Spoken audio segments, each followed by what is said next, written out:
सभी सुनने वालों का इस खास चर्चा में बहुत बहुत स्वागत है।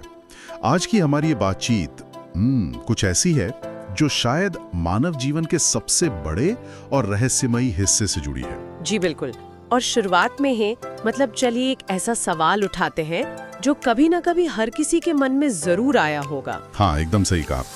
हर किसी ने अपने आसपास ऐसी शादियां जरूर देखी होंगी जहां लड़के और लड़की की कुंडली एकदम परफेक्ट तरीके से मिलती है। 36 के 36 गुण मिल रहे होते हैं। बिल्कुल। शादी का योग बहुत ही मजबूत होता है, बहुत धूमधाम से शादी भी हो जाती है।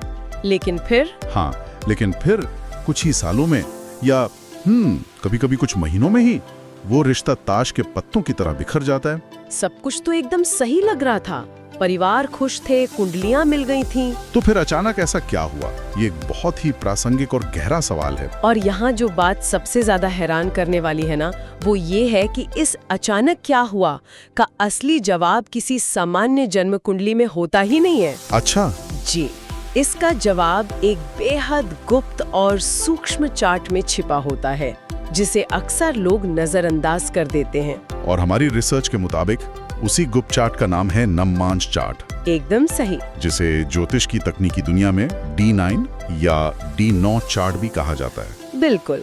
तो आज के हमारे इस गहरे विश्लेषण का मिशन यही है। नवमांश, विवाह और नियति का गुप्त ब्लूप्रिंट। और हमारे पास जो रिसर्च नोट्स और स्रोत हैं, उनके आधार पर आज हम ये समझने की कोशिश करेंगे कि राशि चार्ट यानी D1 और नवमांश चार्ट यानी D9 में आखिर क्या बुनियादी अंतर है, और क्यों अनुभवी ज्योतिषी ये साफ तौर पे मानते हैं कि शादी का असली सच सिर्फ और सिर्फ नवमांश चार्ट ही बता सकता है। जी, और यहाँ ये स्पष्ट करना जरूरी है कि आज का हमारा ये पूरा विश्लेषण पूरी तरह से हमारे स्रोत में दी गई जानकारी पर ही आधारित होगा। बिल्कुल, हम यहाँ किसी तरह के अंधविश्वास को बढ़ावा नहीं दे रहे हैं। हम सिर्फ एक बहुत ही प्राचीन और गणितीय प्रणाली के पीछे के तर्क को डिकोड कर रहे हैं। तो चलिए सीधे मुद्दे पर आते हैं। हमारी रिसर्च में बार बार एक शब्द का जिक्र है, डिविजनल चार्ट या विभाजन चक्र। जी, एक आम इंसान के लिए जिसे ज्योतिष की बहुत गहरी समझ नहीं है, ये नवमांश या D9 असल में है क्या? इसे बहुत ही सरल तरीके से समझते हैं। अंतरिक्ष में एक राशि 30 डिग्री की होती है। ठीक है। जब उसी एक राशि को 9 बराबर हिस्सों में बांट देते हैं, तो जो एक छोटा सा सूक्ष्म हिस्सा निकल कर आता है, उसे नवमांश कहते हैं। बिल्कुल। आप इसे ऐसे मान सकते हैं कि जन्म कुंडली अगर किसी की जिंदगी की एक बड़ी तस्वीर है, तो नवमांश चार्ट उस तस्वीर को माइक्रोस्कोप के नीचे रखकर देखने का तरीका है। एकदम सटीक। ये तो हुई गणित की बात, लेकिन इसका असल जिंदगी से क्या लेना देना है? बहुत बड़ा लेना देना है। नोट्स में एक बहुत ही दिलचस्प बात लिखी है कि राशि चार्ट हमारे बाहरी जीवन को दिखाता है, यानी आउटर लाइफ। हाँ, और नवमांश चार्ट हमारी आंतरिक नियति को, यानी इनर डेस्टिनी। जी, मतलब क्या हम इसे ऐसे समझ सकते हैं कि D1 किसी कपल की इंस्टाग्राम की वो परफेक्ट हॉलिडे वाली फोटो है जहाँ सब कुछ बहुत खूबसूरत दिख रहा है। हाँ बिल्कुल। और D9 वो असलियत है जब कैमरा बंद होने के बाद दोनों लिविंग रूम में बैठकर असल जिंदगी की चुनौतियों का सामना कर रहे होते हैं। ये एक बहुत ही बेहतरीन उदाहरण है। जो दुनिया बाहर से देखती है, सामाजिक हैसियत, शादी का भव्य समारोह, वो सब राशि चार्ट है, बाहरी दिखावा। जी, लेकिन अंदर से कोई उस रिश्ते में कैसा महसूस कर रहा है, जीवन साथी के साथ मानसिक और आध्यात्मिक तालमेल कैसा है, ये सिर्फ नवमांश चार्ट बताता है। और शायद इसी वजह से ज्योतिष में नवमांश को विवाह और धर्म का चार्ट कहा गया है। बिल्कुल, चार्ट ऑफ मैरिज एंड धर्म।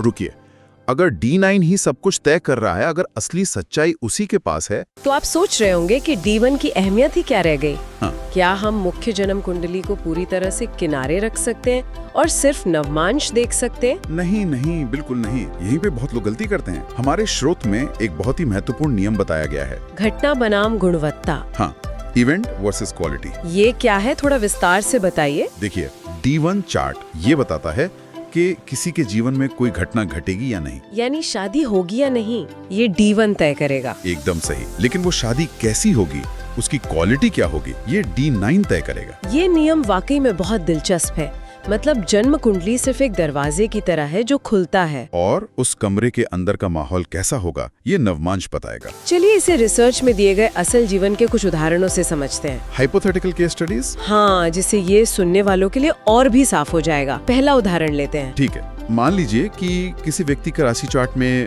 विवाह का कारक ग्रह शुक्र बहुत कमजोर स्थिति में है। D1 में शुक्र कमजोर है। हाँ, लेकिन जब हम उसका नवमांश चार्ट खोलते हैं तो वही शुक्र बहुत मजबूत स्थिति में बैठा है।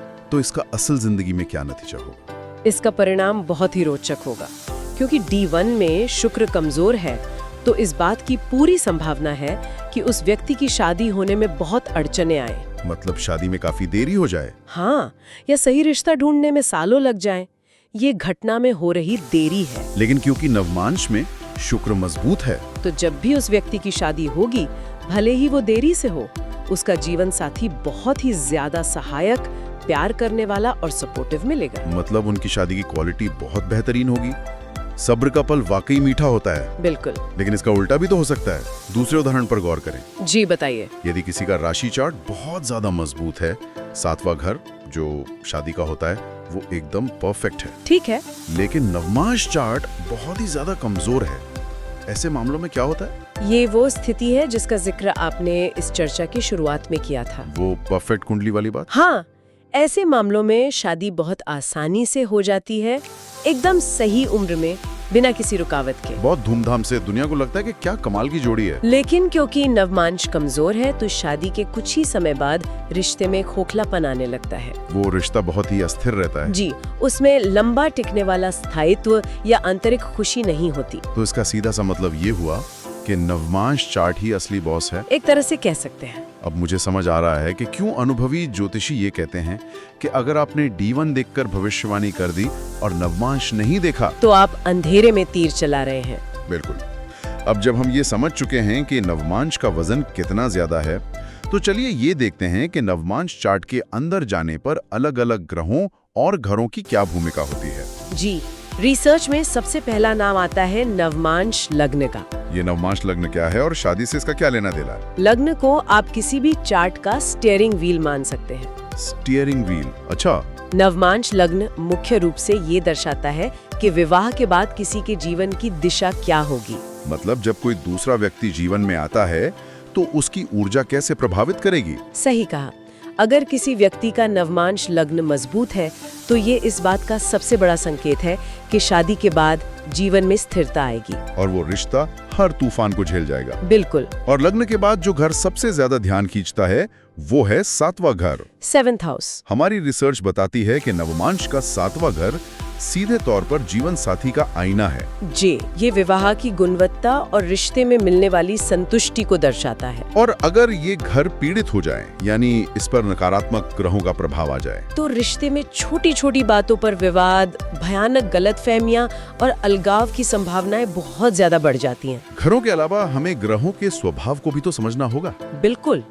जैसे ज्योतिष में शुक्र को प्यार, रोमांस, आकर्षण और शादी का मुख्य कारक या मैनेजर माना जाता है। अगर नवमांश में शुक्र मजबूत स्थिति में है तो भले ही जीवन में कितने भी तनाव हो, उस कपल के बीच का रोमांस और आकर्षण कभी खत्म नहीं होता। रिश्ते में एक प्राकृतिक मिठास बनी रहती है। और बृहस्पति यानी जुपिटर के बारे में स्रोत क्या कहता है? बृहस्पति बहुत अहम है। आजकल की इंटरनेट की भाषा में कहूँ तो क्या महिलाओं के चार्ट में बृहस्पति का मजबूत होना एक ग्रीन फ्लैग पार्टनर मिलने की गारंटी है? आप इसे बिल्कुल एक ग्रीन फ्लैग कह सकते हैं। वाह! विशेष रूप से महिलाओं के नवमांश चार्ट में बृहस्पति की भूमिका बहुत अहम बताई गई है। ये क्या दर्शाता है? ये सिर्फ एक पार्टनर नहीं, बल्कि पति के स्वभाव, उसकी नैतिकता, उसकी वफादारी और पूरे विवाह की स्थिरता को दर्शाता है। अगर नवांश में बृहस्पति मजबूत हैं, तो ये एक बहुत बड़ा संकेत है कि जीवन साथी हर कदम पर साथ निभाने वाला होगा। एक सम्मान देने वाला और मजबूत नैतिक आधार वाला व्यक्ति। ये सब सुनकर तो बहुत अच्छा लग रहा है। शुक्र रोमांस ला रहा है, बृहस्पति वफादारी ला रहा है। हाँ, लेकिन मुझे हमेशा से एक ग्रह के नाम से ही डर लगता है और वो है शनि। सैटर्न। जहाँ शनि आया वहाँ परेशानियां, उदासी और रुकावटें। हमारी रिसर्च शनि के बारे में क्या कहती है? ये ज्योतिष की सबसे बड़ी गलतफहमियों में से एक है। क्या नवांश में शनि का होना रिश्ते के लिए एक रेड फ्लैग नहीं है? बिल्कुल नहीं। शनि को हमेशा एक खलनायक की तरह देखा जाता है, जो कि सही नहीं है। अच्छा। इश करता है। नवमांश में शनि रिश्ते में उथलापन नहीं, बल्कि परिपक्वता लेकर आता है। मैच्योरिटी? जी हाँ, ये सच है कि इसका प्रभाव शादी में देरी करवा सकता है या रिश्ते में ढेर सारी जिम्मेदारियां डाल सकता है। लेकिन जरा सोचिए, जो इमारत धीरे धीरे और मजबूत नींव पर बनती है वही तो लंबे समय तक टिकती है। एकदम सही बात कही आपने। अगर शनि नवमांश में सही स्थिति में बैठा हो तो ये शादी को एक गोंद की तरह जोड़ कर रखता है। ये तो शनि को देखने का एक बहुत ही नया और सकारात्मक नजरिया है। ये वो ठहराव लाता है जो समय की हर कसौटी पर खरा उतरता है। जहाँ शुक्र का शुरुआती आकर्षण खत्म हो सकता है, वहाँ शनि की जिम्मेदारी रिश्ते को बुढ़ापे तक ले जाती है। बिल्कुल, शनि रिश्ते का वो वफादार चौकीदार है जो उसे टूटने नहीं देता। चलिए, ये तो समझ आ गया, लेकिन मुझे सबसे ज्यादा उत्सुकता उन दो ग्रहों को लेकर है जो हमेशा कुछ न कुछ अप्रत्याशित करते हैं। आउट ऑफ द बॉक्स वाले ग्रह राहु और केतु। हाँ, ये दोनों तो हमेशा ही उथल पुथल मचाते हैं, है ना? राहु और केतु की ऊर्जा सच में बहुत रहस्यमयी होती है। स्रोत बताता है कि नवमांश में राहु का प्रभाव बहुत ही असामान्य रिश्ते ला सकता है। अनकन्वेंशनल रिश्ते। जी, राहु समाज की बनाई लकीरों पर नहीं चलता। अगर नवमांश में 7वें घर या विवाह के कारकों पर राहु का प्रभाव है तो क्या ये अलग जाति या अलग धर्म में विवाह करवा सकता है? बिल्कुल, किसी विदेशी जीवन साथी का मिलना या कोई ऐसा रिश्ता जो समाज की आम परंपराओं से बिल्कुल अलग हो, ये सब राहु का काम है। और शायद राहु बहुत ही तीव्र, लगभग जुनूनी स्तर का आकर्षण भी पैदा करता है। हाँ, बहुत इंटेंस अट्रैक्शन। और केतु तो राहु का बिल्कुल उल्टा है। सही कहा, केतु आध्यात्मिक ऊर्जा और वैराग्य का प्रतीक है, डिटैचमेंट। तो ये शादी में क्या करेगा? जब नवमांश में विवाह के घरों पर केतु का प्रभाव होता है तो ये रिश्ते में एक तरह की भावनात्मक दूरी ला सकता है। कभी-कभी इंसान को लगता है कि वो अपने पार्टनर के साथ होकर भी अकेला है। जी, लेकिन इसका एक बहुत ही खूबसूरत पहलू भी है। वो क्या? कभी-कभी यही केतु रिश्ते को भौतिक दुनिया से उठाकर एक बहुत ही गहरे आध्यात्मिक स्तर पर ले जाता है, जहाँ जुड़ाव शरीर या समाज का ना होकर सीधे आत्मा के स्तर पर होता है। बिल्कुल, सोल कनेक्शन। सच में ग्रहों का ये खेल बहुत ही अद्भुत है ना? जब आप ग्रहों के इस गैर पारंपरिक प्रभाव की बात कर रही हैं, तो मेरे दिमाग में आजकल के युवाओं का सबसे आम सवाल आ रहा है। लव मैरिज या अरेंज मैरिज वाला सवाल। एकदम वही। क्या ये नवमांशा चार्ट इतने सटीक हैं कि ये बता सकें कि शादी लव मैरिज होगी या अरेंज मैरिज? हमारी रिसर्च के अनुसार बिल्कुल बता सकते हैं। प्रेम विवाह के कुछ बहुत ही स्पष्ट और सटीक संकेत नवमांश चार्ट में मौजूद होते हैं। जैसे कि अगर नवमांश में शुक्र, जो कि प्यार का कारक है, और राहु, जो सीमाओं को तोड़ने का कारक, इन दोनों का आपस में कोई कनेक्शन बन रहा हो। हाँ, तो ये प्रेम विवाह का एक मजबूत योग बनाता है। इसके अलावा अगर नवमांश में 5वें घर का स्वामी बहुत मजबूत स्थिति में हो। रुकिए, ये 5वें घर का स्वामी थोड़ा तकनीकी हो गया। इसे आसान भाषा में कैसे समझेंगे? इसे ऐसे समझें कि ज्योतिष में 5वां घर जीवन के रोमांस और प्यार के विभाग को संभालता है। अच्छा, प्यार का डिपार्टमेंट। हाँ, और उस घर का स्वामी उस विभाग का मैनेजर है। ठीक है। अगर नवमांश चार्ट में वो मैनेजर मजबूत होकर विवाह के घर यानी 7वें घर से जुड़ जाए तो इसका सीधा मतलब है कि इंसान जिससे प्यार करेगा उसी से शादी करेगा। एकदम लॉजिकल है ये। वाह। और अगर बात अरेंज मैरिज की हो? अरेंज मैरिज के संकेतों में रोमांस कम और परिवार की सहमति ज्यादा होती है। तो इसमें कौन से ग्रह आते हैं? ऐसे मामलों में नवमांश चार्ट पर बृहस्पति का मजबूत प्रभाव दिखता है, जो परंपराओं का पालन करवाता है। साथ ही चार्ट में पारिवारिक घर जैसे दूसरा और चौथा घर बहुत मजबूत होते हैं। और शनि का अनुशासन भी नजर आता है। इन स्थितियों में शादी परिवार की रजामंदी और सामाजिक नियमों के दायरे में ही होती है। जी बिल्कुल। ये सब तो विवाह के जुड़ने की बहुत ही खूबसूरत बातें हो गई, लेकिन हमारी रिसर्च एक बहुत ही संवेदनशील और कड़वे विषय पर भी रोशनी डालती है। तलाक या अलगाव? हाँ, डाइवोर्स। ये तो बहुत ही भारी बात है। मतलब किसी की शादी की शहनाई बजने से पहले ही क्या चार्ट में अलगाव के बीज दिख सकते हैं? ये एक कठोर सच्चाई है। ज्योतिष शास्त्र केवल अच्छी बातें बताने के लिए नहीं है, ये आने वाले तूफानों की चेतावनी भी देता है। तो डाइवोर्स के क्या योग बताए गए हैं स्रोत में? स्रोत के अनुसार अगर नवमांश में शुक्र बहुत बुरी तरह पीड़ित हो या 7वां घर भारी रूप से नकारात्मक ग्रहों के प्रभाव में हो, जैसे कि मंगल और राहु का एक साथ बुरा प्रभाव, जी, तो ये रिश्ते में हिंसा, गहरे धोखे या तलाक के स्पष्ट संकेत हो सकते हैं। लेकिन क्या ये एक अंतिम फैसला होता है, मतलब डेथ सेंटेंस? नहीं, बिल्कुल नहीं। अगर चार्ट में ऐसा दिख गया तो क्या उस इंसान की जिंदगी बर्बाद होना तय है? यहीं पर एक बहुत ही महत्वपूर्ण चेतावनी आती है जो हमारे स्रोत में साफ साफ लिखी है। कोई भी भविष्यवाणी हमेशा पूरी कुंडली के गहन विश्लेषण के बाद ही की जानी चाहिए। मतलब सिर्फ D9 देखकर नहीं, D1 और बाकी चार्ट्स भी देखने होंगे। बिल्कुल, सिर्फ एक ग्रह को देखकर घबराने की बिल्कुल जरूरत नहीं है। ज्योतिष एक वार्निंग सिस्टम है। चेतावनी प्रणाली। हाँ, अगर आपको पता है कि आगे रास्ते में गड्ढा है तो आप अपनी गाड़ी की गति धीमी कर सकते हैं या रास्ता बदल सकते हैं। बहुत सही बात कही। अब इन सब बातों के बाद एक सवाल जो हर इंसान पूछता है, शादी आखिर होगी कब? विवाह का समय यानी टाइमिंग। हाँ, हमारी रिसर्च में इस टाइमिंग को निकालने के लिए कुछ भारी शब्दों का इस्तेमाल किया गया है, जैसे दशा और गोचर, ट्रांजिट। इन्हें हम एक आम इंसान को कैसे समझाएंगे? इसे एक यात्रा के उदाहरण से समझते हैं। दशा को आप अपनी जिंदगी का एक चैप्टर या वो वाहन मान ले जिसमें आप फिलहाल सफर कर रहे हैं। ठीक है, दशा हो गया हमारा वाहन। ज्योतिष में विवाह का समय मुख्य रूप से शुक्र की दशा या 7वें घर के स्वामी की दशा आने पर तय होता है। यानी जब कोई शादी की दशा वाले वाहन में बैठेगा तभी शादी की बात आगे बढ़ेगी। बिल्कुल। और गोचर या ट्रांजिट क्या है? गोचर यानी आसमान में ग्रहों का वर्तमान में घूमना। इसे आप लाइव ट्रैफिक या अपने वाहन का GPS समझें। बहुत बढ़िया। जन्म कुंडली जीवन का नक्शा है, दशा वाहन है, और गोचर वो लाइव नेविगेशन है जो तय करता है कि आप अपनी मंजिल यानी विवाह के मंडप तक किस तारीख पर पहुंचेंगे। और जब दशा भी सही हो और गोचर में बृहस्पति जैसे शुभ ग्रह उस 7वें घर को अपना आशीर्वाद दे दें, तब नवांश चार्ट सक्रिय यानी एक्टिवेट हो जाता है और शादी का समय तय हो जाता है। ये तो पूरी तरह से एक शानदार कैलकुलेटेड सिस्टम की तरह काम कर रहा है। जी, नक्शा, गाड़ी और GPS, बहुत ही बेहतरीन तरीके से समझाया आपने। शुक्रिया। लेकिन इन सब तकनीकी और गणितीय बातों के बीच स्रोत नवमांश के एक बहुत ही गहरे आध्यात्मिक अर्थ की तरफ भी हमें ले जाता है। हाँ, बिल्कुल। और मुझे लगता है कि ये इस पूरे विश्लेषण का सबसे खूबसूरत और आत्मा को छू लेने वाला हिस्सा है। मैं पूरी तरह सहमत हूँ। अक्सर लोग शादी को सिर्फ एक कानूनी, शारीरिक या सामाजिक अनुबंध मान लेते हैं। एक सोशल कॉन्ट्रैक्ट। जी, लेकिन नवमांश चार्ट हमें याद दिलाता है कि ये असल में एक कार्मिक बंधन है। कार्मिक बॉन्ड। नवमांश इसी सोल लेवल रिलेशनशिप यानी आत्माओं के रिश्ते को उजागर करता है। यानी नवमांश केवल ये नहीं बताता कि पार्टनर कैसा दिखेगा या कितना पैसा कमाएगा, ये व्यक्ति की आत्मा के विकास और उसके धर्म के मार्ग को भी स्पष्ट करता है। बिल्कुल। स्रोत में एक लाइन है जो मुझे सोचने पे मजबूर कर गई। कौन सी? कि कभी-कभी कोई जीवन साथी किसी के जीवन में जीवन भर खुशियां देने नहीं आता, बल्कि वो सिर्फ इसलिए आता है क्योंकि वो उनकी आध्यात्मिक यात्रा का एक बहुत ही जरूरी हिस्सा होता है। वो कुछ सिखाने आता है। ये बहुत ही गहरी बात है। हाँ, और इसी आध्यात्मिक यात्रा से जुड़ा ग्रहों का एक बहुत ही अहम और आशावादी नियम भी स्रोत में साझा किया गया है।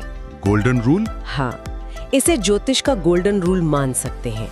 नियम ये कहता है कि यदि कोई ग्रह नवमांश में आकर मजबूत हो जाता है तो उसके परिणाम बेहतर हो जाते हैं। इसका मतलब भले ही जन्म कुंडली यानी D1 में कोई ग्रह कितना भी कमजोर क्यों ना हो, कितना भी पीड़ित क्यों ना हो, अगर वो नवमांश में आकर अपनी स्थिति मजबूत कर लेता है तो जीवन के दूसरे हिस्से में या शादी के बाद व्यक्ति को उस ग्रह के शानदार परिणाम ही मिलेंगे। बिल्कुल। ये तो जीवन में एक बहुत बड़ी उम्मीद जगाने वाली बात है। ये इस बात का सबूत है कि हमारी जिंदगी का दूसरा आधा हिस्सा, सेकंड हाफ, अक्सर हमारे पहले हिस्से से कहीं ज्यादा संतुलित और समझदारी भरा हो सकता है। चलिए अब इस पूरी गहरी और शानदार चर्चा को समेटते हैं। जी, आज के इस विस्तृत विश्लेषण का मुख्य निष्कर्ष यही है कि नवांश चार्ट ज्योतिष का एक बहुत ही गहरा, सूक्ष्म और बेहद शक्तिशाली टूल है। अगर किसी को विवाह का भविष्य, पार्टनर का असली स्वभाव और रिश्ते की गुणवत्ता की सच्ची हकीकत समझनी है तो नवांश को बिल्कुल भी नजरअंदाज नहीं किया जा सकता।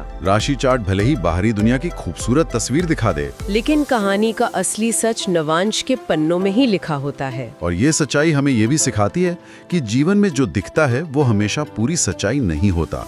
गहराई में उतरना हमेशा जरूरी होता है। बिल्कुल। आज के इन नोट्स और इस रिसर्च से बहुत कुछ नया और चौंकाने वाला सीखने को मिला है। हाँ, काफी दिलचस्प था। लेकिन कार्यक्रम को खत्म करने से पहले स्रोत के अंत में दी गई एक जानकारी के आधार पर एक ऐसा विचार सामने आता है जिस पर हर किसी को गहराई से सोचना चाहिए। और वो विचार क्या है? स्रोत के अंत में ये संकेत दिया गया है कि नवमांश के जरिए जीवन साथी का चेहरा, उसका स्वभाव, निश्चित विवाह के योग और यहाँ तक कि तलाक को रोकने के उपायों तक की सटीक गणना की जा सकती है। और यहीं से इंसानियत का सबसे बड़ा दार्शनिक सवाल पैदा होता है। बिल्कुल, जरा इस पर गौर कीजिएगा। जी, अगर एक कागज पर बना चार्ट हमारे होने वाले जीवन साथी के स्वभाव से लेकर उसके चेहरे, हमारे रिश्ते के टूटने की टाइमिंग और फिर उस रिश्ते को बचाने के उपायों तक की इतनी बारीक जानकारी सालों पहले से दे सकता है। तो क्या हमारे जीवन में होने वाली हर एक घटना पूरी तरह से पहले से ही तय है? हाँ, क्या हम सिर्फ एक लिखी हुई स्क्रिप्ट के किरदार हैं जो अपना अपना रोल निभा रहे हैं? या फिर क्या इन उपायों और अपने कर्म के जरिए हम अपनी नियति को सच में अपने हाथों से बदल सकते हैं? ये नियति बनाम स्वतंत्र इच्छा यानी डेस्टिनी वर्सेस फ्री विल की एक ऐसी शाश्वत बहस है जो इंसान को हमेशा सोचने पर मजबूर करती है। सच में ये बहुत बड़ा सवाल है। लोग भी इस बारे में जरूर सोचें कि उनके जिंदगी का स्टीयरिंग व्हील असल में किसके हाथ में है। बिल्कुल। खैर, आज के इस दिलचस्प और गहरे विश्लेषण का हिस्सा बनने के लिए सुनने वालों का बहुत बहुत धन्यवाद। धन्यवाद। आगे भी ऐसे ही ज्ञानवर्धक, रहस्यों से भरे और सोच को चुनौती देने वाले विषयों पर चर्चा जारी रहेगी। तब तक के लिए नमस्कार।